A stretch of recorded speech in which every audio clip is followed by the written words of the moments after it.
When the Second World War erupted, millions of ordinary families were suddenly forced into a survival experiment on a global scale. Governments rationed food, fuel and fabric. Metal was stripped from railings, tyres were surrendered, and even kitchen fat was collected to make explosives. The message was clear: nothing could be wasted. At first, people saw these restrictions as deprivation, but quickly they revealed something far more powerful: ingenuity. Rationing didn't just limit consumption. It rewired entire societies to think in terms of conservation, substitution and efficiency. Where modern culture encourages disposability, wartime living demanded resilience. Scarcity became the seedbed of invention. For today's preppers, that mindset is gold. Stockpiles eventually run out, but skills and creativity stretch resources in ways that no warehouse can. By looking closely at how Wantu families and communities endured, we uncover survival strategies that remain essential today. Rationing as a blueprint for efficiency. Ration books during WWII controlled everything from sugar to gasoline. Instead of destroying morale, the system encouraged people to stretch what they had and find substitutes. Families learned how to flavour meals with herbs instead of scarce spices, or how to extend meat with grains and legumes.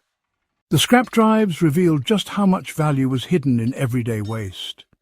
Even bacon grease became an asset, rendered down and turned into ammunition components. The key lesson for modern preparedness lies not in the specific items, but in the mindset. Waste became unthinkable. Each piece of material was seen not as trash, but as potential. Today, when preppers think about readiness, it's not just about hoarding supplies. It's about cultivating the same resourcefulness that made wartime households resilient under pressure. A jar of fat, a pile of scrap, or a handful of herbs all become part of a larger system where nothing is wasted and everything has a purpose. No wartime invention was more transformative than the Victory Garden. At the height of the conflict, over 20 million gardens flourished across the United States alone. City parks, empty lots and suburban lawns became rows of beans, carrots and tomatoes. These gardens were more than food, they were symbols of independence. Every pound of produce pulled from the soil freed up industrial supplies for soldiers abroad while nourishing civilians at home. But Victory Gardens also reveal the power of community resilience. Neighbours shared seeds, swapped advice, and built informal seed libraries long before the term existed. Children were taught how to tend vegetables, embedding survival skills in the next generation. For modern preppers, the lesson is clear. Resilience starts in the soil, not in the store. A small yard, balcony, or even containers on a rooftop can produce meaningful food, reduce dependence on fragile supply chains, and foster connections with others who share the same goals. The takeaways are deeply practical. Rotate crops for soil health. Preserve surplus through canning, drying or fermenting. And perhaps most importantly, don't garden in isolation. A resilient community of growers is far more secure than a lone stockpile guarded in secrecy. The art of repair and repurpose, was honestly one of the most overlooked survival secrets of the Second World War. Under the campaign slogan, "Make, Do and Mend," citizens were encouraged to extend the life of clothes, tools and furniture. A tear in a jacket wasn't a reason to discard it. It was a chance to patch, sew, or maybe even reshape it altogether. Old stockings became camouflage netting. Tin cans turned into stoves or storage containers, and even wood from broken furniture was recut into new household tools. This wasn't sentimentality, not at all. It was necessity, plain and simple. Supply chains were disrupted, factories prioritized weapons, and consumer goods became, really scarce. But in adapting, people discovered something liberating. Skills mattered more than possessions. Today, preppers often focus on gear acquisition, but the wartime example shows that the real edge comes from the ability to repair and repurpose.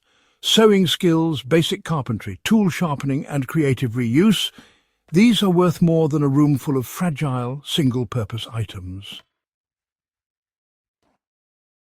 The message is simple but powerful. Stop discarding what can be fixed. Treat every broken item as a potential resource. The wartime generation knew that resilience meant extending the life of everything they owned. And for modern survival, that principle, I'd say, remains unshakable. Resourceful nutrition and food preservation, right, were absolutely crucial. Wartime cooks faced daily battles against scarcity. Meat, butter, sugar and eggs were heavily rationed. So, to feed their families, folks embraced nose-to-tail and root-to-stem cooking. Nothing edible was discarded, not a thing. Potato peels became soups, bones became broths. Beet greens, carrot tops and even onion skins were transformed into meals that nourished without waste. Beyond cooking, preservation was essential, you know. Before widespread refrigeration, households turned to older, low-tech methods: root cellars, smokehouses, drying racks, and fermentation crocks.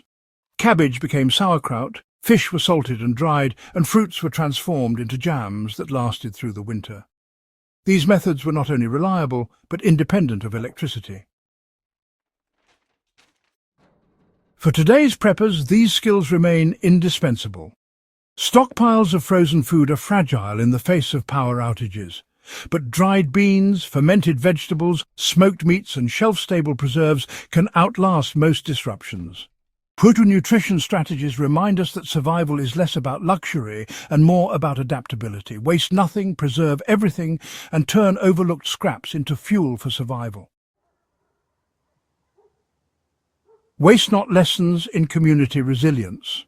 You know, what truly set World War II's survival apart from other crises was the collective spirit. Scarcity was shared, and so were solutions. Communities organized clothing swaps, communal canning sessions and neighborhood scrap drives. Instead of every household struggling alone, survival became a joint effort. The collective morale boosted resilience as much as the material goods. Modern prepping often emphasizes individual bunkers and private stockpiles, yet history shows that true survival emerges when communities work together.